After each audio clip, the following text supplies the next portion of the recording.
Hey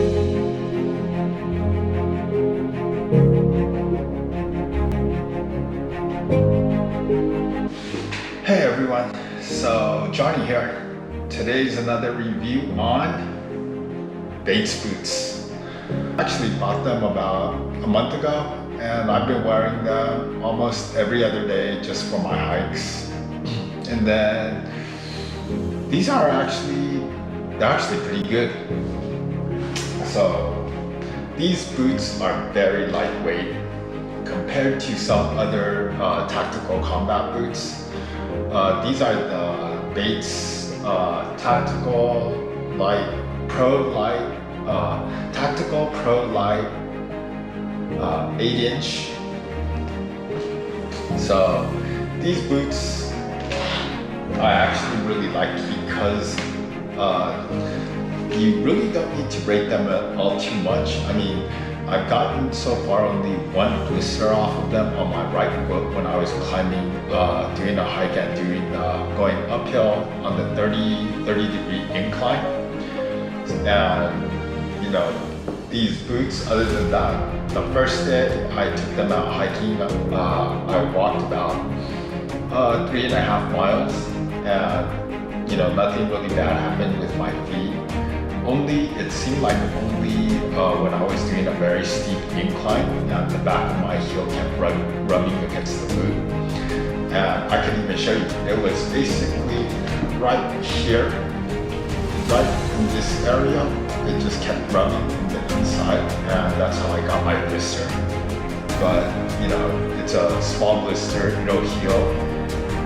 And then these actually have for how light it is, they actually have very good ankle support, and the rubber on here is thick enough to where when I'm humping about 40-50 pounds on my back, it absorbs the shock really well.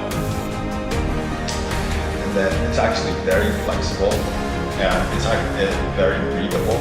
I didn't get the waterproof ones because I generally don't like wearing any waterproof on my feet, because then this way your feet's gonna get even sweatier, and because if it's keeping water out, it's gonna keep water in, and then that's, to me, is just gonna make the skin on my feet even softer, and then sooner or later it's just gonna rub off.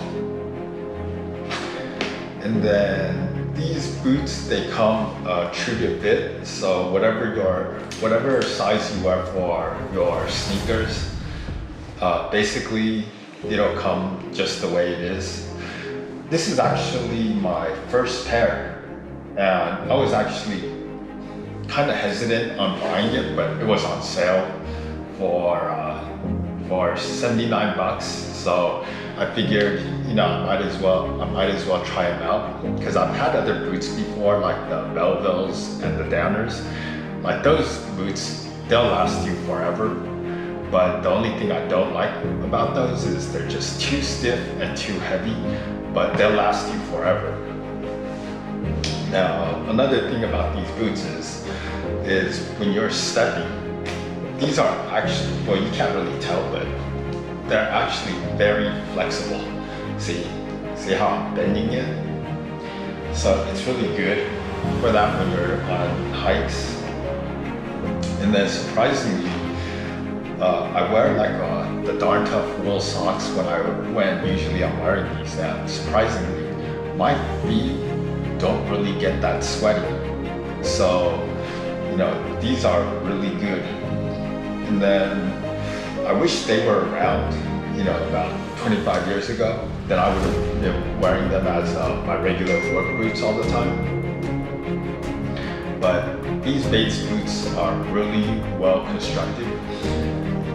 One thing I also don't like about this is the tongue. See, because if you don't have, for me, I generally don't like to lace them up too tight on the top, especially right here. So when I do walk, the tongue kind of does move around. And then plus down here on the tongue, not sure if you guys can see, about where this forefinger is pointed. Over here, there's like an extra loose piece of cloth that's on both sides of the tongue.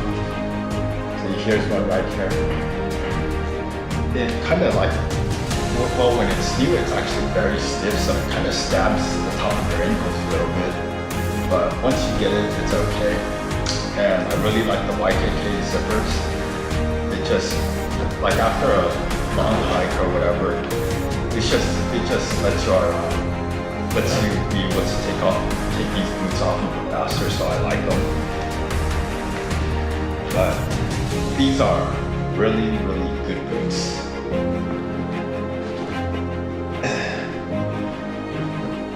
Other than that, you still do need to break them in, and for people that have like really, really tender feet like me, because I've gotten blisters even wearing brand new Chucks. I've worn tennis shoes before, and I've gotten blisters. So these generally you still do have to break in. For me, it was very weird. I didn't get any blisters at all until after the third week. Then I just got one blister on the back of my heel, and it wasn't too bad. I mean, you know, came home, ripped off all the skin, and then all the water came out, and then right now it's just healing. But I still wear them even right now it's healing. All I do is put some moleskin on and I'm ready to go. But if you're looking for good hiking boots and want the ankle support, I would suggest these. And if you're going to be carrying like 100 pounds, then I would suggest you go by like Danners or Melvilles or the Loa boots. But these hold up really good for, I would say probably even up to like 60, 70 pounds of extra weight. Of course, I'm actually pretty light. I'm only like 165 pounds. So when I actually wear my pack, these boots, I know they can handle 200, 220 pounds without a problem. It's able to take the shock. Plus, another thing is, I even tried running with these boots, and they actually feel really good on my feet. Basically, these are so light, you won't really notice that they're boots. I mean, you'll notice because of the ankle support, but they feel really comfortable even when running. Like I know a lot of cops, law enforcement, Army, and I think Marines, they're able to wear these, but I'm not sure about the Marines, because Marines, they have a very small wrist, but I know the Army, they're able to wear this. Cops wear these a lot. So basically, yeah, that's basically it. So Bates boots. If you find anything I said interesting, please hit like or subscribe. Thank you.